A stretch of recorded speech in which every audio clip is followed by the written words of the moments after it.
ഞാൻ നിശബ്ദമായിട്ട് കേട്ടിരുന്നു. ഇത്തരത്തിൽ ഒരു കുടുംബിനി ജീവിതചര്യ അനുഷ്ഠിക്കുകയാണെങ്കിൽ തീർച്ചയായിട്ടും ഒരു കുടിയനും ഈ ഭൂമിത്തിൽ ഉണ്ടാവില്ല.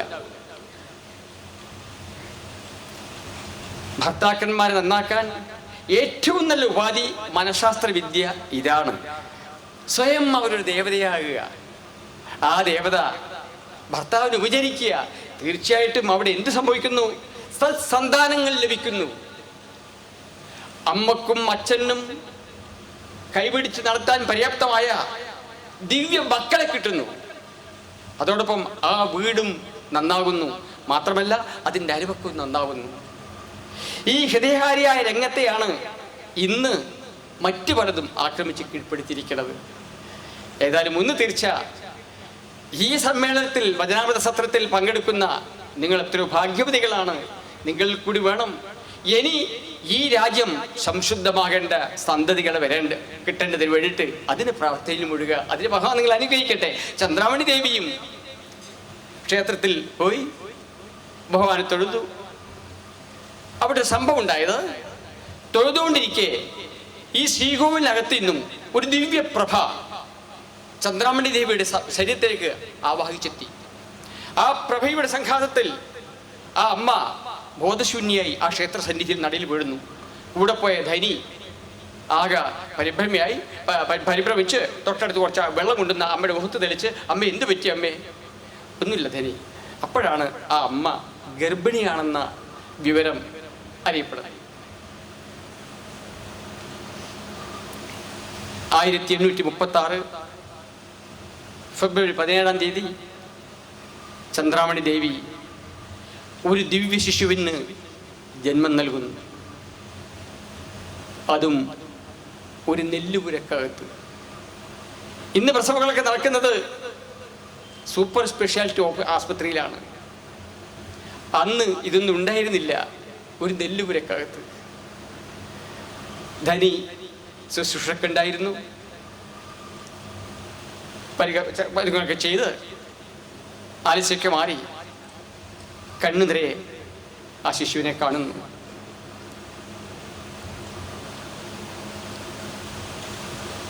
ആ കുട്ടിക്ക് ശ്രുതിരാമൻ ഗദാധരൻ എന്ന് നാമകരണം ചെയ്യുന്നു. അതിനൊരു കാരണമുണ്ട്.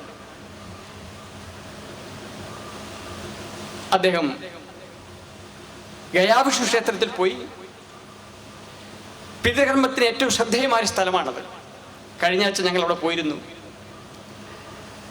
ആ പുണ്യപാദങ്ങളിൽ പ്രണമിച്ചിരുന്നു. അന്ന് പിതൃക്കൾക്ക് ശ്രാദ്ധം ചെയ്ത് ഒരാൽത്തറയിൽ വിസ്മയിക്കുന്ന ശ്രുതിരാമന്റെ മനോമണ്ഡലത്തിലേക്ക് ഭഗവാൻ വിഷ്ണു സ്വപ്നത്തിൽ ഉദയം ചെയ്ത്, ശ്രുതിരാമ, ഞാൻ അങ്ങയുടെ കൂടെ വരികയാണ്, അങ്ങയുടെ പുത്രനായി ജനിക്കാൻ പോവുകയാണ്. അദ്ദേഹത്തിൻ്റെ മനസ്സ് വിളിച്ചു പറഞ്ഞു, പ്രഭു, അത് വേണ്ട. കാരണം അവിടുന്ന് എൻ്റെ ശിശുവായി ജനിച്ചാൽ എനിക്ക് ഒരു നേരത്തെ പാല് വാങ്ങിച്ചു തരാനും വഴിയില്ല. അതുകൊണ്ട് വേണ്ട പ്രഭു.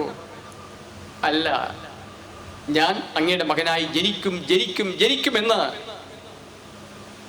ശ്രുതിരാമനോട് വിളിച്ചു പറഞ്ഞ് ആ സ്വപ്നം മറഞ്ഞു. ആ സ്മരണയോർത്ത് ഈ കുട്ടിക്ക് ഗദാധരൻ എന്ന് നാമകരണം ചെയ്യുന്നു. സാധാരണ നമ്മുടെ മക്കളെ പോലെ തന്നെ ഒരു കൊച്ചു കുടുംബം നാടിൻ്റെ രോമാഞ്ചമായി കളിച്ചിരിച്ച് നാടിനും വീട്ടിനും ഉന്മേഷവും സന്തോഷവും പകർന്ന് ആ കുട്ടി വളർന്നു വരികയാണ്. പ്രായം അതിക്രമിച്ചു വരുന്നു. യുവത്വത്തിൻ്റെ സമയം. അദ്ദേഹം കുറെ കൂട്ടുകാരെ സംഘടിപ്പിച്ചു. പക്ഷെ സ്കൂളിൽ പോകുന്ന നേരത്തെ അല്പം മടിപ്പിശകായിരുന്നു. കണക്ക് കൂട്ടാൻ അല്പം ഒരു പ്രയാസമായിരുന്നു. പക്ഷെ മറ്റൊരു കണക്കുകൂട്ടൽ മനസ്സിനകത്ത് തയ്യാറായിട്ടും വരികയാണ്.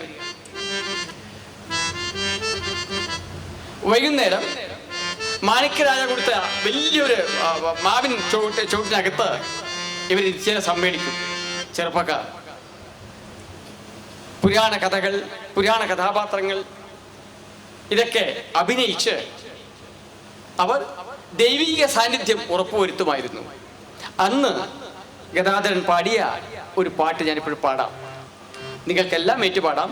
ചെറിയ വരികളാണ്, ഭഗവാൻ പാടിയ പാട്ടുകളാണ്.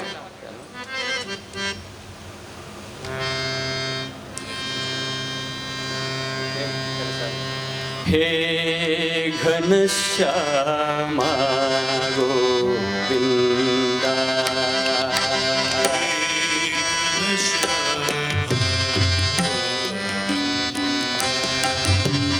ഹേ ഘനശ്യാമ ഗോവിന്ദ,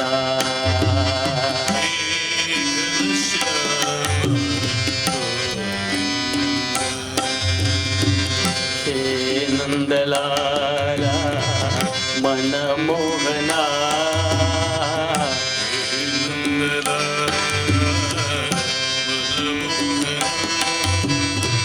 ഹേ നന്ദലാല മനമോഹന,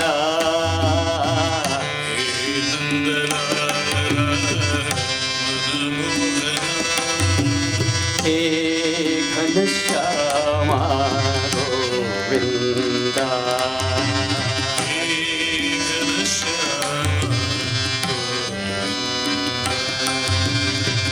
ഹേ ഗിരിധരനെ യദുനന്ദന,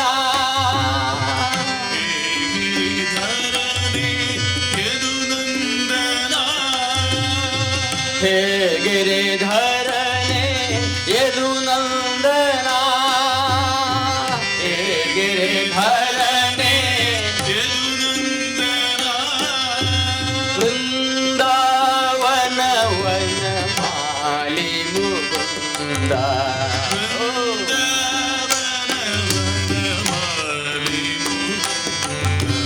വൃന്ദാവന വനമാലി മുകുന്ദ,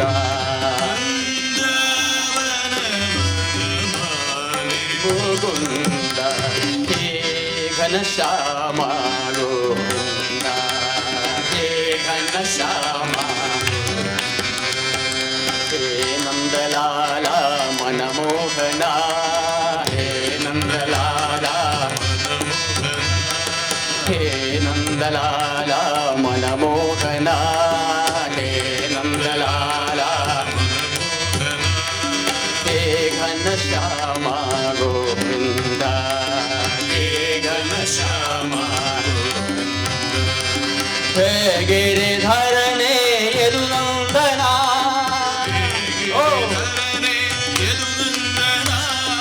ഹേ ഗിരിധരനെ യദുനന്ദന, ഹേ ഗിരിധരനെ യദുനന്ദന, യദുനന്ദന, യദുനന്ദന, യദുനന്ദന, യദുനന്ദന, ഹേ ഗിരിധരനെ യദുനന്ദന, ഹേ ഗിരിധരനെ യദുനന്ദന, വൃന്ദാവന വനമാലി മുകുന്ദ, വൃന്ദാവന വനമാലി മുകുന്ദ, ഹേ ഘനശ്യാമ ഗോവിന്ദ. ഗദാധരന്റെ വൈകുന്നേരത്തെ കളി ഇതാണ്. കുറെ കൂട്ടുകാരും ഉണ്ടാകും. അവരുടെ ജീവിതം ഈ നാടൻ കഥകളും നാടോടിപ്പാടുകളും പുരാണങ്ങളും പറഞ്ഞിട്ട് രാധയായും കൃഷ്ണനായും ശ്രീരാമചന്ദ്രസ്വാമിയായും ഇത്തരം കഥാപാത്രങ്ങൾ സംശീകരിച്ചുകൊണ്ട് അവരുടെ ജീവിതത്തിന് കരിപിടിപ്പിക്കുകയാണ്. ഇന്നോ ഇന്റർനെറ്റിന്റെ പിന്നാലെ യുവാക്കൾ തപ്പി തപ്പി തപ്പി ഏതോ അധോഗതത്തിലേക്ക് വീണുകൊണ്ടിരിക്കുന്നു. അന്നും ഇന്റർനെറ്റ് ഉണ്ടായിരുന്നു. അത് ഋഷീശ്വരന്മാരാണ് അതിൻ്റെ ഉപജ്ഞാതാക്കൾ. ഇന്നും ശാസ്ത്രജ്ഞന്മാർ തെറ്റില്ല. അതിന് നല്ല വശത്തിലുപരി ഏറ്റവും ഇന്നലെ വണ്ടിയിൽ വരുമ്പോൾ എനിക്ക് അനുഭവം ഉണ്ടായത്, ബർത്ത് ബുക്ക് ചെയ്തിട്ടാണ് വന്നത്. പാതിരാത്രി വരെ എല്ലാവരും ഏതോ ഒരു ഭ്രാന്താസ്പത്രിയിൽ ഇരിക്കുന്നവരെ ചെവിക്കും കടിച്ച് ഇതും വെച്ച് പാടിക്കൊണ്ടിരിക്കുകയാണ്. നോക്കൂ മനുഷ്യന്റെ പോക്ക്. ഈ ലോകമായിട്ട് അവർക്കൊരു ബന്ധമില്ല. അതോ ലോകങ്ങളുമായിട്ടാണ്. തമോഗർത്തങ്ങളുമായിട്ടാണ് നമ്മുടെ മനസ്സിൻ്റെ പ്രയാണം. ഇത് എവിടെ ചെന്നെത്തും? ഈ അവസ്ഥയിൽ നിന്ന് ഈ ശ്രീരാമകൃഷ്ണ ഭക്തന്മാർക്ക് മാത്രമേ ഇത് മോചിപ്പിച്ചു കൊണ്ടുവരാൻ പറ്റുള്ളൂ. അതിന് ഓരോ ആളും ശക്തരാകുക. ഈ ഭഗവത് വചനം കൊണ്ട് നമുക്ക് വീണ്ടും ഈ വിഷലിപ്തമായ അന്തരീക്ഷത്തെ മാറ്റിമറിക്കാൻ തീർച്ചയായും സാധിക്കും. കാണുന്നവരോടൊക്കെ ജയ് രാമകൃഷ്ണ എന്ന് അഭിവാദനം ചെയ്യുക. അവരുടെ ഹൃദയത്തിനകത്തെ കാഴ്ച ചെന്നുക. അത്രയും മതി. മതിയുണ്ടെങ്കിലൊക്കെ മതിയത് തിരുനാമത്തിൻ മഹാത്മമാമിത്. അതിന് നിങ്ങൾക്ക് ഭഗവാൻ സർവശക്തിയും തരട്ടെ. ഇവിടെ ഇതാ ശ്രീരാമകൃഷ്ണദേവൻ ഭഗവത് കഥകളും പാടി ജീവിതം പതുക്കെ പതുക്കെ മുന്നോട്ട് കൊണ്ടുപോകുന്നു. നമുക്ക് സമയക്കുറവ് കാരണം ഞാൻ പ്രധാന സംഭവങ്ങൾ മാത്രം പറഞ്ഞു പോകാം. ആ ഇടയ്ക്ക് തന്നെ ശ്രുതിരാമന് കുടുംബത്തിന് വലിയൊരു അത്യാഹിതം നേരിട്ടു. ശ്രുതിരാമന്റെ വേർപാട്, മൂത്ത മകൻ രാമകുമാരന്റെ ഭാര്യയുടെ വേർപാട്, ആകെ ആ കുടുംബത്തിനെ ഒന്ന് ഒലച്ചു കളഞ്ഞു. മഹാപുരുഷന്മാർ ദുഃഖത്തിനെ സ്വാഗതം ചെയ്യുന്നത് ദൈവിക നന്മയുടെ പാതയിലേക്ക് നയിക്കാനാണ്. ഈശ്വരനറിയാം ഇത്രയും ക്ലേശങ്ങളുടെ പിന്നാലെ ഏതോ ഒരു മന്ത്രമധുരമായ ഒരവസ്ഥ അവശേഷിച്ചിരിപ്പുണ്ടെന്ന്. നിത്യദാരിദ്ര്യത്തിലേക്ക് വഴുതി വീണ ആ കുടുംബത്തെ സംരക്ഷിക്കാൻ വേണ്ടിയിട്ട് രാംകുമാർ കൽക്കത്തക്ക് പോകുന്നു. എത്ര ഭംഗിയായിട്ടാണ് പ്രകൃതി വിശ്വമാതാവ് ഓരോ കരുക്കളും നീക്കുന്നത്. നമ്മൾ കിടന്ന് വിലപിക്കുകയാണ്, ദുഃഖം ദുഃഖം ദുഃഖം. വിശ്വമാതാവിനറിയാം എൻ്റെ മകന് എന്തിനാണ് ഞാൻ ദുഃഖം കൊടുക്കുന്നത്, ഇവരെങ്ങനെ ഉയർത്തണം എന്നാ നമുക്കറിയാം. രാംകുമാർ കൽക്കത്തക്ക് പോകുന്നു. ഉപജീവന മാർഗം തേടി വല്ല പൂജാകർമ്മങ്ങളിൽ കാര്യങ്ങൾ ചെയ്ത് അദ്ദേഹം അവിടെ ഉപജീവനം നയിക്കാൻ പോകുന്നു. ഒരാഗ്രഹം അദ്ദേഹം അവശേഷിച്ചിരിപ്പുണ്ട്. തൻ്റെ അനിയൻ ഗദാധരനെ അല്പ വിദ്യാഭ്യാസം കൊടുത്തിട്ട് ഒന്നും ഉയർത്തി കൊണ്ടുവരണം എന്ന കുടുംബത്തിന് തണൽ വാങ്ങും. ഒരുപാട് വയസ്സിൻ്റെ വ്യത്യാസമുണ്ട്. ആ വിശ്വാസത്തിലാണ് അദ്ദേഹം കൽക്കത്തക്ക് പോയത്. അവിടെ കിട്ടുന്ന അമ്മക്ക് അയച്ചു കൊടുക്കും. നിത്യവൃത്തിക്ക് വേണ്ടുന്ന വകകളൊക്കെ അങ്ങനെ സംഘടിപ്പിച്ചു. പക്ഷെ ഗദാധരൻ സ്കൂളിലേക്ക് വലിങ്ങിരുന്നും പോവാതെ നാട്ടുമ്പുറത്ത് ഭഗവത് കഥയും പാടി നടക്കുകയാണ്. അതിൻ്റെ കൂടെ ഒരുപാട് കൂട്ടുകാരും വീട്ടുകാരും ഒന്നടങ്കം ഗ്രാമോത്സവമായിട്ട് മാറി. അങ്ങനെ ഇരിക്കെ ഇത് യാദൃശ്ചിയാണ് മഹാശിവരാത്രി നമുക്ക് കിട്ടിയത്. ഇന്ന് മഹാശിവരാത്രിയാണ്. ഇതേ ഒരു ശിവരാത്രി ദിവസം രാത്രി പാതിരാ നേരത്ത് ചന്ദ്രാമണി ദേവിയുടെ വീട്ടുമുറ്റത്ത് ഒരു കാൽപെരുമാറ്റം. ഒരാൾ വന്ന് മുട്ടി വിളിച്ചു, ഗദാധര ഗദാധര. ശബ്ദം ശ്രദ്ധ സമയത്ത് അദ്ദേഹം തൻ്റെ കൂട്ടുകാരൻ ഗയാവിഷ്ണുവാണ്. ഓടി വന്ന് എന്ത് രാത്രി? കൂട്ടുകാരൻ ഒരു അബദ്ധം പറ്റി. എന്ത് പറ്റി? സീതാപ്പായിൻ്റെ വീട്ടിലൊരു നാടകം ഏർപ്പാടാക്കിന് ശിവമഹിമ. അതിന് ശിവന്റെ വേഷധാരിക്ക് എന്തൊരു അസുഖബാധ കാരണം സ്റ്റേജിലേക്ക് വരാൻ പറ്റില്ല. അതിന് ഞാൻ എന്ത് വേണം? അയ്യോ, റെസീറ്റൊക്കെ പിരിച്ച് നാടകം ഏർപ്പാടാക്കി ഒരുപാട് കാണികൾ ഇതുപോലെ കാണികൾ ഇരിക്കുകയാണെന്ന് അവരെ ഭഗവാനെ ജപിച്ചിട്ട് സമയം അതിക്രമിക്കുന്നു. ഒന്ന് വന്ന് ശിവന്റെ വേഷം കെട്ടിത്തരണം. അങ്ങനെ ദിവസം ഈ നടനാടുന്നുകൊണ്ട് ശിവന്റെ വേഷം ഫലിപ്പിക്കാൻ പറ്റിയ ആളാണ്. ഇത് അമ്മ കേട്ടു. ചന്ദ്രമണി, എന്താ മോനെ സംഗതി? അമ്മയെ ഗയാവിഷ്ണു വന്നിരിക്കുന്നു. എന്തിനാ മോനെ, ഇന്ന് ശിവരാത്രി അല്ലേ, ബഹിച്ച ഇവിടെ ഇരിക്കാനില്ലേ? ഞങ്ങൾ ബഹിച്ചുകൊണ്ടിരിക്കുകയാണ്. അല്ല അമ്മ, ഇങ്ങനൊരു അബദ്ധം പറ്റി. അമ്മയുടെ മകനെ ഒന്ന് അല്പം ദിവസത്തേക്ക് ഞങ്ങൾക്ക് തരണം, ശിവന്റെ വേഷം കെട്ടിക്കാനാണ്. മോനെ, അവനെ ഇവിടെ ജപിച്ചുകൊണ്ടിരിക്കുകയാണ്, ഉപവാസം എടുത്തിട്ട്. അമ്മയെ ജപിക്കുന്നതിനേക്കാളും നല്ലത് ശിവന്റെ വേഷം കെട്ടുന്നല്ലേ? ഓ, അങ്ങനെയാണോ മോനെ? നക്കൊണ്ടുപോയിക്കോളൂ. ഇത് കേൾക്കാൻ വേണ്ടി നിൽക്കുകയാണ് ഗദാധരനെ. ഒരു ചാൻസ് അല്ലേ, അതും ഭഗവാന്റെ വേഷം കെട്ടാമല്ലോ, മറ്റാളുടെ വേഷമല്ലോ. ഗയാവിഷ്ണു ഗദാധരനും ഓടിപ്പോവുകയാണ് ആ നാടകസ്ഥാനത്തേക്ക്. ഇതുപോലത്തെ സ്റ്റേജൊക്കെ സംവിധാനം ചെയ്തിട്ടുണ്ട്. കർത്തൻ ഇട്ടിരിക്കുകയാണ്, ഇപ്പം ശിവൻ വരും, ഇപ്പം ശിവൻ വരും, ഇപ്പം ശിവൻ വരും. സദസ്സിനകത്തൊക്കെ നാമസങ്കീർത്തനങ്ങളും പൂജയും നമശിവായും വിളിയും ജോറുമാർ നാട്ടുകാർ ഒന്നടങ്കം കൂടിയിരിക്കുകയാണ്. ഇതിനകത്ത് നടക്കുന്ന കോലാഹലവും ശിവനം കെട്ടാൻ ആളെ കിട്ടാത്തതും ഇതൊന്നും ഇവരറിയുമായിരുന്നില്ല. വേഗം മേക്കപ്പ് റൂമിനെ കൊണ്ടുപോയി മേക്കപ്പ് എന്നെ വിളിച്ചിട്ട് ശിവന്റെ വേഷം കെട്ടാൻ തുടങ്ങി.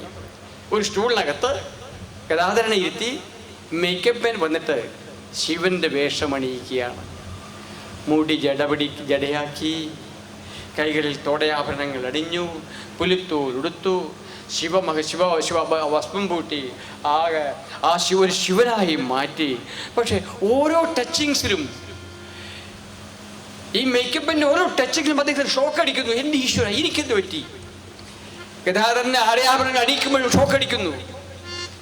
മുടി ജടപിടിപ്പിക്കുമ്പോൾ എന്തൊരു അവസ്ഥ, രോമാഞ്ചം വരുന്നു, കോൾവേരിക്കൊള്ളു. എനിക്ക് ഇന്നേ വരെ ഒരു മേക്കപ്പ് ചെയ്യുന്ന സമയത്ത് ഇങ്ങനെ അനുഭവം ഉണ്ടായിട്ടില്ല. ഇതെന്തപ്പോ കരണ്ട് വിദ്യയോ? അതേസമയത്ത് ഗദാധര വേഷം കെട്ടുന്ന ആ യുവനടൻ ആദ്യത്തെ ഭസ്മ വിഭൂതിയുടെ ധരിച്ചതോടെ ഏതോ മണ്ഡലത്തിലേക്ക് മനസ്സുയർന്നു പോയിരുന്നു. നമഃശിവായ നമഃശിവായ നമഃശിവായ. സാക്ഷാൽ കൈലാസപതി ആ മനസ്സിലേക്ക് ഓടിയെത്തി. രൂപവും ഭാവവും എല്ലാം തികഞ്ഞ വിശ്വനാഥനായി മാറി. മേക്കപ്പ് മാൻ താൻ മേക്കപ്പ് ചെയ്ത ആ രൂപം ഒന്ന് കാണാൻ മാറി നോക്കിയപ്പോൾ അറിയാതെ കൈകൂപ്പി, എൻ്റെ ഈശ്വര, ഞാൻ വേഷം ധരിപ്പിച്ച കഥാപാത്രമാണോ ഇത്? എന്ത് പറ്റി ഭഗവാനെ? കണ്ണൊന്ന് തിരുമ്പി നോക്കി, ഇല്ല ഇല്ല ഇല്ല, ഇത് സാക്ഷാൽ ഈശ്വരൻ തന്നെ. ആ സകല വിഭൂതികളും അണിഞ്ഞിരിക്കുകയാണ്. ഭഗവാൻ, ഞാൻ എൻ്റെ ജീവിതം ധന്യമായി എന്ന പ്രാർത്ഥന മാറി നിൽക്കുന്നു. സമയം അതിക്രമിക്കുന്നു. കൂട്ടുകാരൊക്കെ വന്നു ശിവനെ പിടിച്ച് എഴുന്നേൽപ്പിക്കാൻ നോക്കി. ചലനശേഷിയില്ല. ആ മനസ്സ് ദൈവീക ഭാവത്തിൽ ഉയർന്ന് ഏതോ ഒരു ഭാവത്തിലേക്ക്, കൈലാസഗിരത്തിലേക്ക് ഉയർന്നു പോയിരുന്നു. എല്ലാ കൂട്ടുകാരും എഴുന്നേറ്റ് അദ്ദേഹത്തെ പിടിച്ചുയർത്തി പതുക്കെ പതുക്കെ കൊമ്പും കുഴലും മാട്ടും പാട്ടുമായിട്ട് സ്റ്റേജിലേക്ക് കൊണ്ടുപോവുകയാണ്. കർട്ടൻ ഉയർന്നു. ഡം ഡം ഡം ഡം ഡമരുപദേ ഡം ഡം ഡം ഡം ഡമരുപദേ ഭോലാനാഥ് ശിവ ശംഭോ ഭജേ ഹര ഭോലാനാഥ് ശിവ ശംഭോ ഭജേ ഹര ഭോലാനാഥ് ശിവ ശംഭോ ഭജേ ഭോലാനാഥ് ശിവ ശംഭോ ഭജേ ഘന ഘന ഘന ഘന ഗംഗാ ഭജേ ഘന ഘന ഘന ഘന ഗംഗാ ഭജേ ഘന ഘന ഘന ഘന ഗംഗാ ഭജേ ഗൗരീനാഥ ശിവ ശംഭോ ഭജേ ഹര ഗൗരീനാഥ ശിവ ശംഭോ ഭജേ ഹര കാശീനാഥ ശിവ ശംഭോ ഭജേ ഹര കാശീനാഥ ശിവ ശംഭോ ഭജേ. കർട്ടൻ ഉയർന്നു. സദസ്സിനകത്ത്, സ്റ്റേജിനകത്ത് ശിവനെയും കൊണ്ട് നിർത്തി. ആ സദസ്സിലുണ്ടായിരുന്ന എല്ലാവരും ഏതോ ഒരു ഷോക്ക്, ഇടിമിന്നലേറ്റ പോലെ എല്ലാം നമഃശിവായ നമഃശിവായ നമഃശിവായ നമഃശിവായ ശ്യാമസദാശ്വാസ എല്ലാവരും മധ്യക്ഷത്തിൽ ഭഗവത്കീർത്തനങ്ങൾ പാടി ഏതോ ദൈവീകമായ അനുഭൂതിയിലേക്ക് വരുന്നു. എൻ്റെ ഈശ്വരൻ, എന്താ കാണുന്നത്? അവർ പരിസരബോധം മറന്നു, നാടകം എന്ന അവസ്ഥ മറന്നു. സാക്ഷാൽ കൈലാസപതി ശിവൻ തന്റെ മുന്നിൽ പ്രത്യക്ഷപ്പെട്ട് എന്ത് ധന്യവാന്മാർ ആ ഭക്തന്മാർ. ചലനശേഷിയായിട്ട് ശിവചൈതന്യം പ്രവഹിച്ച പ്രകാശധ്വനിയിൽ നിൽക്കുന്ന ആ വേഷധാരിയെ സംഘാടകർക്ക് എന്ത് പറ്റിയെന്ന് മനസ്സിലായി. പതുക്കെ സ്റ്റേജിൽ നിന്നും അടുത്ത മുറിയിലേക്ക് കൊണ്ടുപോയി. പിറ്റേന്ന് രാവിലെ ഉദയം വന്നതിന് ശേഷം മാത്രമേ അദ്ദേഹത്തിന് സ്വബോധം തിരിച്ചു കിട്ടിയുള്ളൂ എന്ന് ചരിത്രം പറയുന്നു. വീട്ടിലേക്ക് മടങ്ങി. അപ്പോഴാണ് കൽക്കത്തക്ക് പോയ രാംകുമാർ അനുജനെയും അമ്മയെയും കാണാൻ വീട്ടിലേക്ക് വരുന്നത്. രാംകുമാർ കരുതി തൻ്റെ അനുജൻ ഈ കുടുംബത്തിന് നിത്യദാരിദ്ര്യം സംരക്ഷിക്കാൻ കരകയറ്റുവാൻ വേണ്ടി നല്ലവണ്ണം പഠിക്കുന്നുണ്ടാവും. അമ്മേ, എന്താ മോനെ, അനുജൻ എവിടെ? ഓ, എൻ്റെ പൊന്നു മോനെ, അത് പറയാതിരിക്കുന്ന എന്ത് പറ്റിയമ്മേ? പഠിക്കുന്നില്ലേ? സ്കൂളിൽ പോകുന്നില്ലേ? ഇല്ല മോനെ. അവൻ നാടകവും കെട്ടി വേഷവും കെട്ടി പാട്ടും പാടി നടക്കുകയാണ്. ഗദാധര, നീ ഇങ്ങോട്ട് വരൂ. ജ്യേഷ്ഠ, ഞാൻ അവിടെ കഷ്ടപ്പെടുന്നു, പാടുപെടുന്നു, നിത്യവൃത്തിക്കായി പാടുപെടുന്നു. പകുതി ഭക്ഷണം കഴിച്ച് എൻ്റെ മക്കൾക്ക് നിങ്ങൾ കഴിച്ചു തരുന്നു. നീ എന്തെങ്കിലും രണ്ട് അക്ഷരം പഠിച്ചിട്ട് ഈ കുടുംബത്തെ രക്ഷിക്കുമ്പോൾ ഒരു ബോധം കൊണ്ട് അതുകൊണ്ടാണ് ഞാൻ ഇത്ര കഷ്ടപ്പെടുന്നത്. നീ ഇവിടെ സ്കൂളിൽ പോകാതെ